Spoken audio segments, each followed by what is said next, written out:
6 ವರ್ಷಗಳ ಹಳೆ ಪ್ರಕರಣ ಇದೀಗ ಮತ್ತೆ ಸದ್ದು ಮಾಡ್ತಾ ಇದೆ. ಹೌದು, ಮಾಜಿ ಸಚಿವರಿಗೆ ಹಳೆ ಕೇಸ್ ಶಾಕ್ ನೀಡಿದೆ.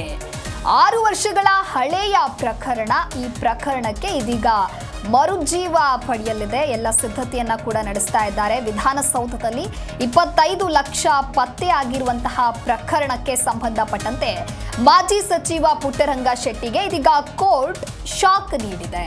ಹೆಚ್ಚುವರಿ ತನಿಖೆಗೆ ಲೋಕಾಕೋರ್ಟ್ ಆದೇಶವನ್ನ ನೀಡಿದೆ.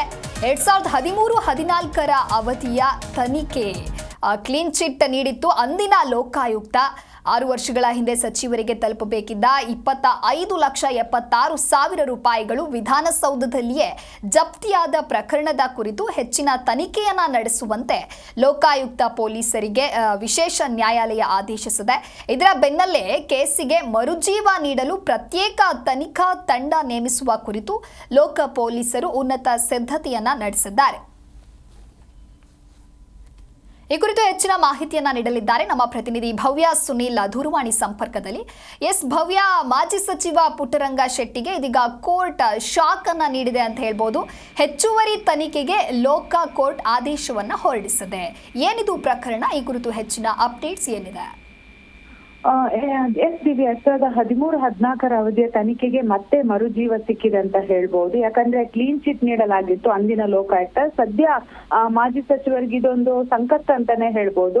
ಯಾಕಂದ್ರೆ ವಿಧಾನಸೌಧದಲ್ಲಿ 2.25 ಲಕ್ಷ ಪತ್ತೆ ಪ್ರಕರಣಕ್ಕೆ ಸಂಬಂಧಪಟ್ಟಂತೆ 25.76 ಲಕ್ಷ ರೂಪಾಯಿ ವಿಧಾನಸೌಧದಲ್ಲಿ ಜಪ್ತಿಯಾದ ಪ್ರಕರಣ ಇದಾಗಿದ್ದು, ಸೊ ಇದನ್ನ ಲೋಕಾಯುಕ್ತ ಪೊಲೀಸರಿಗೆ ವಿಶೇಷ ನ್ಯಾಯಾಲಯ ಒಂದು ತನಿಖೆ ಮಾಡೋದಕ್ಕೆ ಆದೇಶ ಕೂಡ ಕೊಟ್ಟಿರುವಂತದ್ದು.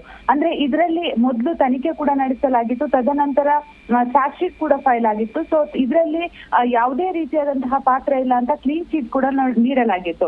ಇದರ ಬೆನ್ನಲ್ಲೇ ಮರು ತನಿಖೆ ಹಿನ್ನೆಲೆಯಲ್ಲಿ ಹಾಲಿ ಶಾಸಕ ಪುಟ್ಟರಂಗ ಶೆಟ್ಟಿ ಆಗಿರ್ಬೋದು, ಹಾಗೇನೆ ಅನಂತ್ ಕುಮಾರ್ ಶ್ರೀನಿಧಿ ಸೇರಿದಂತೆ 5 ಮಧ್ಯವರ್ತಿಗಳು ಹಲವು ಗುತ್ತಿಗೆದಾರರಿಗೆ ಪುನಃ ಲೋಕಾಯುಕ್ತ ವಿಚಾರಣೆ ಬಿಸಿ ತಟ್ಟುವ ಸಾಧ್ಯತೆ ಇರುವಂತದ್ದು. ಇದಕ್ಕೆ ಬೇಕಾದಂತಹ ಎಸ್ಪಿ ಆಗಿರ್ಬೋದು, ಇನ್ಸ್ಪೆಕ್ಟರ್ ನೇತೃತ್ವದಲ್ಲಿ ಒಂದು ತಂಡ ಕೂಡ ರಚನೆ ಆಗಿರುವಂತದ್ದು.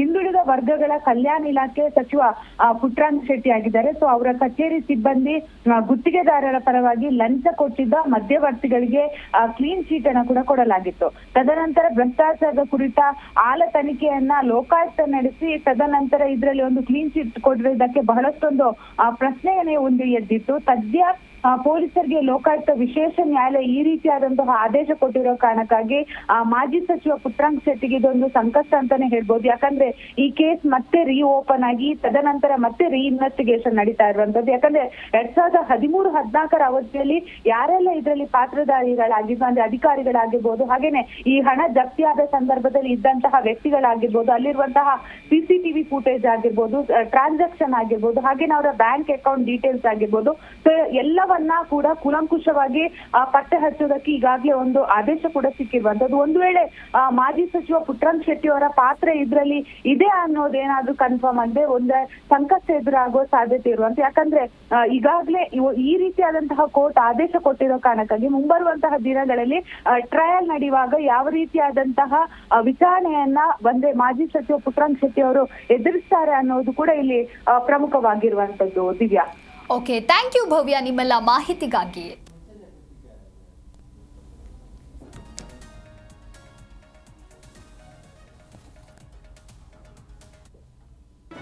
ಜಿ ಕನ್ನಡ ನ್ಯೂಸ್ ಈಗ ನಿಮ್ಮ ಮನೆಯಲ್ಲೇ ನೋಡಿ. ಎಲ್ಲ ಕೇಬಲ್ಗಳಲ್ಲಿ ಈಗ ಲಭ್ಯ.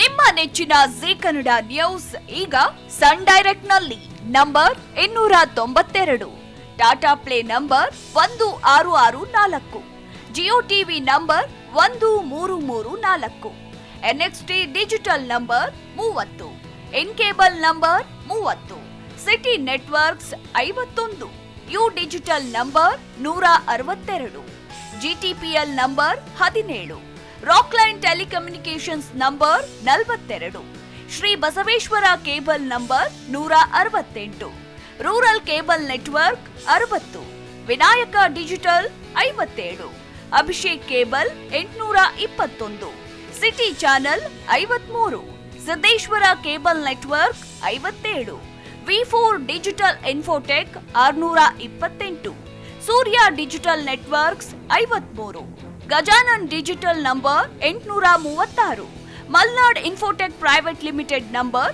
56, metro cast number 830, victory digital number 167ರಲ್ಲಿ ನೋಡಿ ಆನಂದಿಸಿ.